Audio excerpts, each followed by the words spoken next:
दोस्तों, भाइयों, दोस्तों,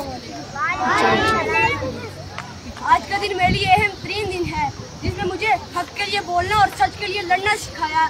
यकीनन अल्लाह ताला उस फर्द या कौम की हालत नहीं बदलता जो अपनी हालत खुद बदलने की ना सोचे। दिन रात मेहनत और मुशक्कत करने वाले आदमी बामुश्किल जिंदगी गुजार रहे हैं और डाकू हुक्मरान बाइज्जत और शहनशाहों वाली जिंदगी गुजार रहे हैं।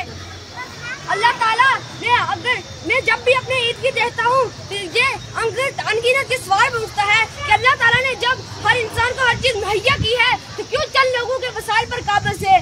मैं एक तालिब इल्म अपने मुस्तकबिल की कोई गारंटी नहीं दे सकता। यही वजह है कि मुझ जैसे और भी तालिब इल्म अदमो बहुत का शिकार हैं।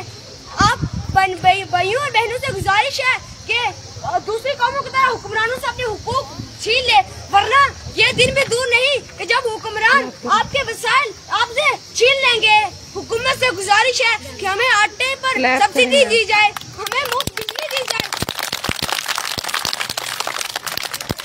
हुकूमत से गुजारिश है कि हमें मुफ्त बिजली दी जाए, आटे पर सब्सिडी दी जाए।